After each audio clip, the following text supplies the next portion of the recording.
Hey guys, welcome back to Bible Fun with the Dunns. Today we're studying Samuel. I almost said Genesis. First Samuel. 2 and 3. Let's get started.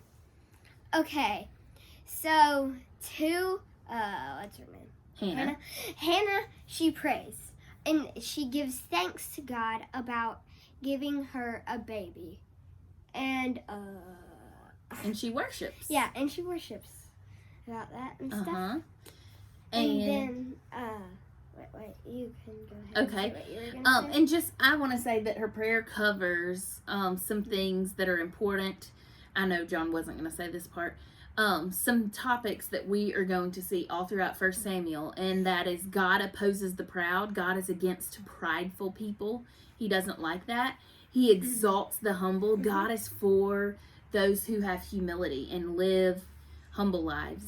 And despite the evil that we see around us, or that they see around them in humanity, God is still at work. And then that God is going to raise up a king. So she does say a prayer, and she gives worship and thanksgiving to God. And it was a sweet prayer. And then at the end of chapter 2, we learn how terrible Eli's sons are. Eli gets on to them, but they don't listen no matter what they do. And remember, Eli is that priest. He's the priest that saw Hannah praying, and then thought she was crazy. He thought she was crazy. He thought she was drunk. And then that's where she brings Samuel, her son, for Eli to train up and teach how to be a priest. So Eli's sons are bad guy. They are not good. They are evil, and it makes God sad. It makes God mad. And so God sends a man of God to Eli to basically tell him that his sons are not going to be able to take over as priests after Eli, and instead that they were going to die. Yeah. And so he tells Eli that God's going to raise up a faithful priest to do according to what is in God's heart and mind. Who do y'all think that priest is going to be? Well, Samuel. Hello. And then that gets us to chapter 3. John, what happens in chapter 3? Okay, so Samuel, he's in bed laying down. I always imagined he was just in this hallway in a bunk bed. I don't know why. I imagine a bunk bed too. I imagine him on the floor, because that's where our Jesus Storybook Bible pictures are. Oh, Okay. Well, okay. So He's he asleep. hears he hears this Voice. He hears this voice saying, "Samuel, come to me." And so he comes to what's his name? Eli. And then he says, "You've called me. Here I am." And then he says, "I have not called you. Eli says, I didn't call you. Go get some rest." Then he hears the strange voice again. "Eli, come to me." And then Samuel, come to me. Samuel, come to me. And then he goes to Eli and he says, "You have called me. Here I am." And then he says, "I didn't call you." And then for the third time, he hears the voice again. "Samuel, come to me." And then he goes to Eli and then he says, "Here I am. You called me." And then he said, "I didn't call you." But then Eli, he figures out who is calling him. And so Samuel, he doesn't know the Lord yet. And so he hears the strange voice again, and he said, well, before this, he says, Eli says. Yeah, Eli says, when you hear this strange voice again, tell him, "Speak, my Lord, your servant is listening." And so it happens again. Yeah, it happens again. And so he listens to him, and what did he say? And God talks to him, and God tells him that he's about to do something in Israel. You want to talk? Yeah, and wasn't it talking about how cruel his brothers were? His sons. It's talking about Eli's sons. And God is telling Samuel what he's about to do. He's about to fulfill what he told Eli that he was going to do to his sons. He was going to punish Eli's house for the sins of his sons, and for Eli for not restraining them and keeping them from being so evil and bad. And so then the next morning, Eli comes to him and he says, "Samuel, I want to know what God told you." And Samuel's like, he's not going to love what I have to say. And Eli says, "I want to know everything."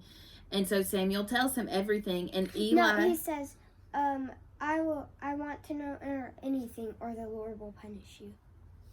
And so Eli, he knows it may be bad news for him, but he wants Samuel to be obedient.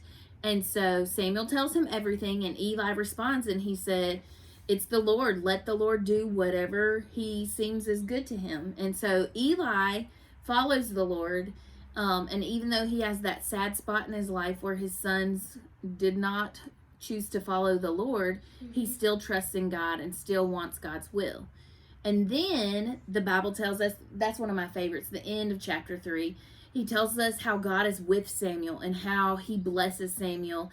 And the Bible says, let none of his words fall to the ground. And I really like that. As anyone who's in ministry, which is all of us, we are all called to share Christ with others, and we all have a ministry.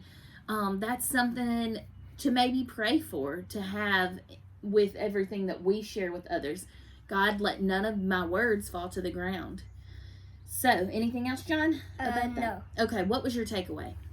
Who? Jax? Whatever. Me? Here, I'm going to just go.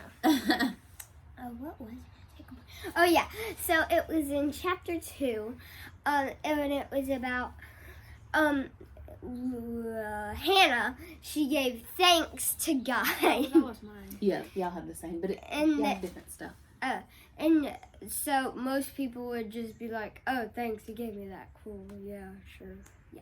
And then, yeah, that's mostly... But she is more intentional. And she slows down and takes the time to give thanks to God. And I like that too. Jax, yours is along those same lines, huh? Yes. So while any other person would be just so caught up in the excitement of, oh yes, I have a child now. I've been praying for this for so long.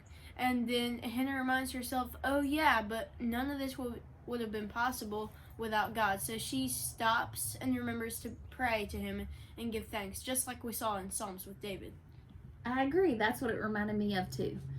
So my takeaway today, I do love Hannah's prayer, and I love that model, just like I loved David's prayers in Psalms. But my main takeaway from today is just the overarching picture of how God is sovereign, how God is in control of everything. So just in these first few chapters, between yesterday and today, we've read the first 3 chapters of 1 Samuel. We see how God is over who has children and when they have children. We see that God will not allow evil to go on and that God is fully in control. So right now we can apply that. When we see evil going on in the world around us, we can still trust in God and rest in him and know that he's still fully in control. And he will not allow evil to continue on forever.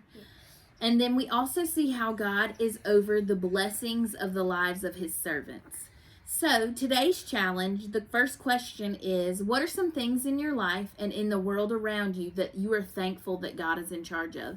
I could list all day and all night, just things I am glad God is in charge of. And as I've walked with the Lord and learned more and more, I'm glad he's in charge and I'm not. Because he gives way better gifts and his plans are way better and his decisions are way better than mine. And the longer I walk with the Lord, the more I realize that.